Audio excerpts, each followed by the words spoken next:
This is an examination of the hidden human condition. This is the Hidden Killers Podcast with Tony Bruschi.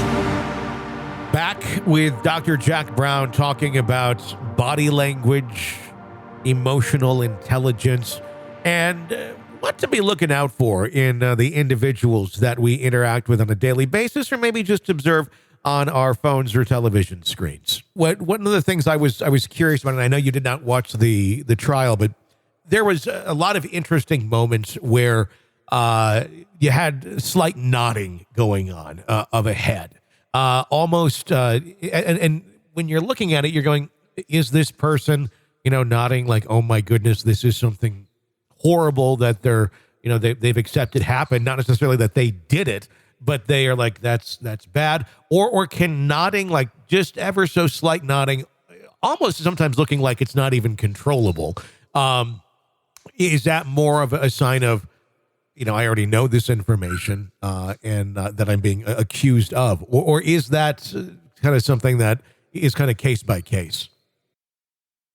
Yeah. You touched on it at the very last there accurately. It really, there's so many variables that you have to take it a case by case basis. There are often cited examples where people say yes, but they're nodding their head no, or nodding their head or waving their head side to side no. Sure. And but they're saying yes. So in some areas of the world, that is. The nodding and the head side to side are reversed, but with that is an exception, and there's not a lot of places, but there are some places in the world where that is important to know. So with that aside, yes, sometimes, but that comes more when people are making a statement or they're being asked a question, in more of a deliberate question. So, but there are other examples where we can misinterpret that, where there's something called a self-righteous head wiggle, and that can be misinterpreted as a no, but really there's a self-righteousness or a strong affirmation of an idea or a thought or an experience, and that can be often misinterpreted as a no. And there are nuances there. If we had visual examples, I could show you some of those, and that is often a mistake. So. Yeah, with the head nodding, it can be misinterpreted, but and that's where open-ended questions and closed-ended questions. If you're asking someone, if you're asking someone questions, if you're trying to catch them in a lie, or you suspect them of a lie, one thing you want to do is you want to ask them open-ended questions, and so you use the Socratic method. You don't give them the easy out or the yes or no. But having said that. When you ask people yes or no questions, or once in a while you have to, and you should, they often won't ask that. Are you having a great example? I've heard this a whole bunch of times. Yeah. Are you having an affair? When would I have time to have an affair? Now, so they ask a rhetorical question like that, and often with that sarcastic voice and the loud, and they're not answering the question. And politicians are particularly good at this, and of all stripes, but plenty of other people are too. And so a lot of people, well-meaning and really good people, ethical people, are kind of raised in a home where that becomes a habit when they're an adult. And so a lot of people have this as a habit. They don't answer questions directly. That doesn't mean they're bad people, but it is kind of like a habit. Some people are verbose, or they tend to. It's better to give a short summary. This is one thing politicians don't do. You ask someone a question, give them and especially with experts, you give them, or someone that's really learned. They give this long answer, knowing everyone gets all lost, and you say, okay, in a nutshell, it's yes or no, and let me explain why. How much time do you have? And you go into, so you give the short answer first. And so often if we want to be clear communicators, that's so important, and people appreciate that. And it's also just good communication. Doctors and attorneys are awful at that. And we understand that everything isn't a yes or no answer. And so we want to say, but there is an in between, and let me explain it to you, because there's an important in between. And then you give the nuance afterwards. But it's important to summarize at first. when you're asking someone, though, when you're suspecting them of a deception and you ask them a question, very often it's things like that. Are you having an affair? When would I have time to have an affair? And they get very good at not answering the question directly. I'm sorry, sir, that's not what I asked you. Could you please answer the question? X, Y, Z. And hold them to them, and hold it to them, and hold it to them. And a lot of our journalists aren't good at doing that. So we see this all the time on the news. But this is true in the everyday. This is true in the everyday. And sometimes people are just not good listeners. So sometimes I take the onus on myself and I say, hey, let me just ask that a slightly different way because I want to be sure I understand. So I'll rephrase it and put the onus on me. And I'll say, and I'll rephrase it in a different way. And, but I'll hold it to them. I'll hold their feet to the fire. And it's interesting too, how people will just out themselves. If you also just give them some dead air, give them enough room Sure. to hang themselves. Yeah. And so a lot of people, feel very, very emotionally uncomfortable with that dead air, especially if they are a person who is deceiving us. If they're not being the deceiver, if they're not guilty of deceit and lying, then they're not going to be anywhere near as comfortable. And okay, I'll let it hang there, right? Let the dead air be dead air. And Sure. that's and you observe their comfort in that moment. And very often the people who are being deceptive will say something incriminating, and sometimes they'll just come out and say, "Yeah, I did it," or whatever it is. Yeah. Or they'll start rationalize it in a way that makes clear that they're leaning in of some kind of semi-confession in that direction. Well, I had to do it because et cetera.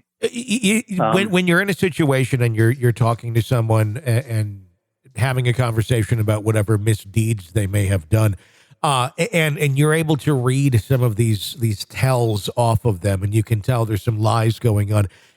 Do you ever confront someone at that moment in time when those tells are coming out where, well, you just told me this, but your body is telling me this, which is the opposite of what you just said? Would you like to rephrase what you said, or would you like to correct anything that you have just told us? Does that sometimes encourage more honest communication, or do people tend to dig in more when confronted with some of these nonverbal cues that they may not even be aware of that they're giving?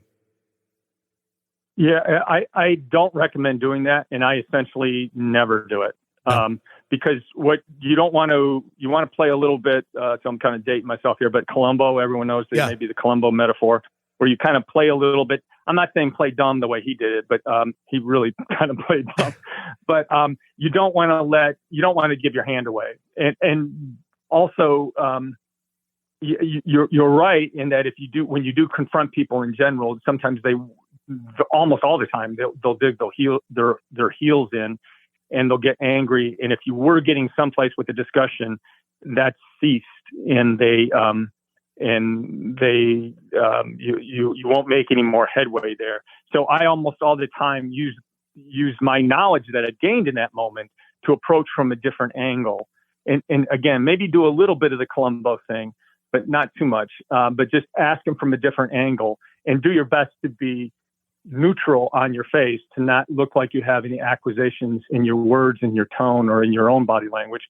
It's as you become better at reading other people's body language, you become more self-aware of your own body language. And both of those are important. And, some professions, they only want to learn, okay, how do I use my body? Like actors are like that. And some attorneys are like that, but a lot of attorneys want to be able to read the other person. Hey, I want to tell if that person's lying. But both are important. And when you learn one, you will learn the other. But yeah, I almost never confront them, because they will just dig their heels in. And as they get, if you ask someone a question and they get angry, there are exceptions to this, because you can ask someone too many times or in front of people. You don't want to maybe do it in front of people. You want to, if you're confronting someone, you want to do it in private. Criticize in private and praise in public. And so one form of criticism is accusation, or at least leading in that direction. You may not be accusing someone yet, but if you're asking them about something that went on, you maybe want to do that in private. But if people with the insinuation of doing something dishonest or lying, if they get angry, that anger is almost, it's got a very high correlation with deception. So, if someone's accusing you of cheating, if you get angry right away, that person, now it's one thing, maybe you've accused them like 500 times and they said 500 times, no, I'm not. Mm-hmm. But if their immediate response upon being confronted with a bad behavior or a lie is anger, there's a real good chance they are guilty of that. They are guilty of that. So, what are some other things? So, if someone does a finger point hand shop, Uh-huh. if you're accusing them or they're defending themselves from an alleged ill deed or a deception, and they're pointing their finger at you and they're chopping like that. I did not do this. I did not steal the money. I did not have an affair. And they're pointing their finger at you and they're chopping up and down. When you're using that particular body language in defense of an accusation or leaning in that direction, you're almost always guilty of that. Interesting. And and you often see it with the non-dominant hand. So let's say I was guilty of doing something. So I'm right-handed. So that person's going to tend to use their left hand. Well, if they really meant what they said, they would be using the right hand because it's their dominant hand. Very often when people do this, they'll use a non-dominant hand. Why? Because they don't really feel what they're saying. It's not really there. But let's say they are using their dominant hand. That's still got a very high correlation with deception. So the finger point hand chop upon being accused of a deception or an ill deed, that's got a real high correlation with the lie. Oh, interesting. Another thing is, distancing language. The distancing language that people will say, let's say someone accuses someone of having an affair, and this her name is, say, Sue.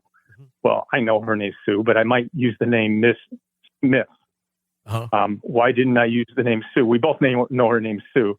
And if I'm using the name Miss Smith, that's distancing. I'm trying to distance her. Well, an innocent person wouldn't do that. No, I didn't have an affair with Sue.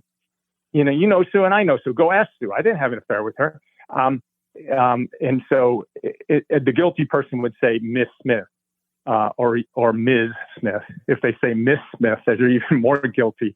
So it's just we've been using the word Ms. for 40 years now. That's important too. The other thing is, I just gave in that example when I was doing the innocent person role playing there. I didn't have an affair. I didn't. So when the innocent person tends to use a contraction, whereas the guilty person say, I did not sleep with Sue. So they'll use the non-contraction is more consistent with deception. The contraction is more consistent with truth telling. Let me ask you this one. What about when an individual is being confronted about something and they suddenly start talking about them in very almost nickname fashion and consistently, when in the past they never, or maybe they had here and there, but it wasn't like every time this person's name is mentioned, you're getting the nickname of that person. Is that sort of that's it's a false. Well, that's in a general sense, that's false intimacy. One example I think of a lot, you can see a lot, is people using Benjamin Netanyahu's name, so the Prime Minister of Israel, multiple times, and they call him Bibi. Yeah, Bibi and I, we went out for drinks at the country club. Bibi, Bibi, right? Yeah. We all call him Bibi. That's an endearing name. No, we don't call him that. We call him Mr. Netanyahu or President Netanyahu. And so you hear people use that name. It's a false sense. It's false intimacy. Mm-hmm. False intimacy. What can we do for you today? Well, that's false teaming. Why do I use we when I just met you? Uh-huh. Why are you using we? I just met you. You're not we. I'm not on your team. So beware of people that have that false teaming, but the false intimacy too. And so when they touch you, there are a lot of men who don't think themselves to be misogynistic. And there's also a lot of straight men that do this to other men. So it's not necessarily a sexual thing, but it's a dominant thing. Although it could be also both. It could be a sexual, misogynistic sexuality kind of a thing, but also a dominant kind of a thing. And that is when I help you through the doorway. Well, I'm an adult. I can walk through the door. You don't need to put your hand on the small of my back or on the upper part of my back to help me through the door. If I was your grandmother, maybe then you can do it. Sure. But if I was someone else's grandmother, you still shouldn't do it, even though I might need a little bit of help unless they start falling.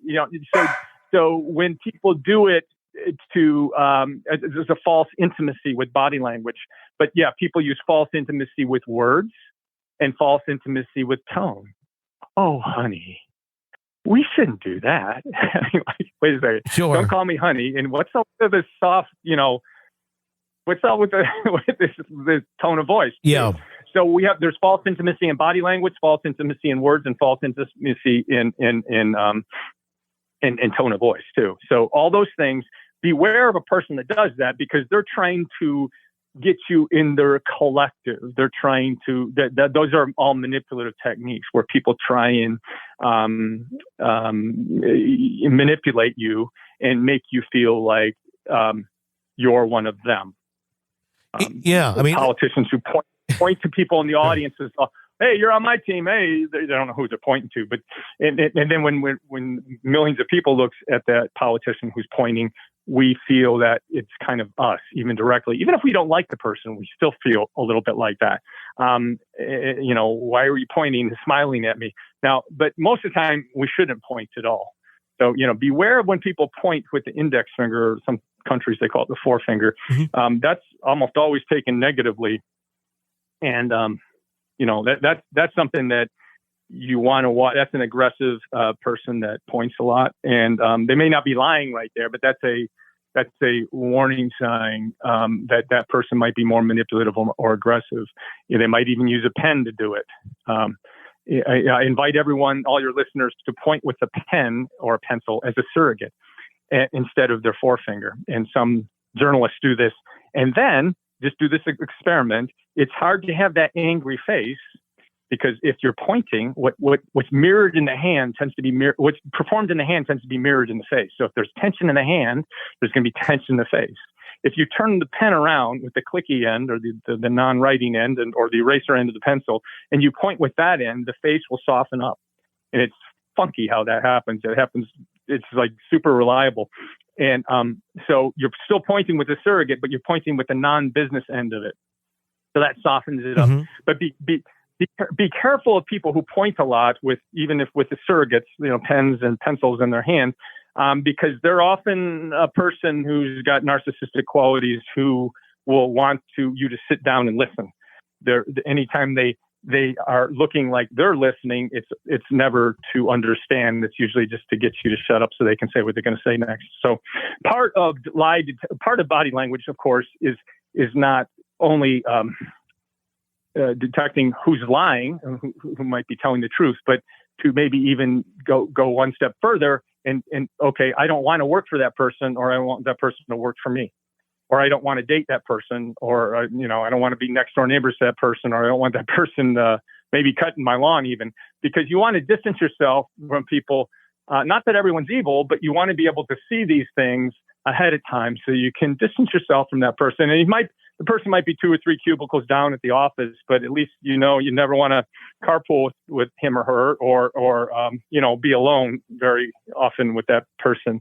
So you might not be able to fire that person or go to a different place of employment, but at least you should keep that person at arm's length and maybe keep your radar up a little higher when you're around that person. So, not everything is black and white. You want to see warning signs before they happen.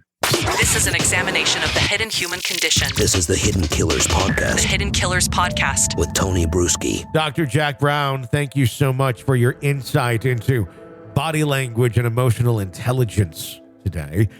We will have him back on when we're looking specifically at some of the language within some of the cases that we're following for you. I'm very excited to talk to him about some of the Daybell body language, the Brian Walsh body language. There's all those cases that we're covering that are coming up very soon. So thank you, Jack, for that insight. His website, bodylanguagesuccess.com.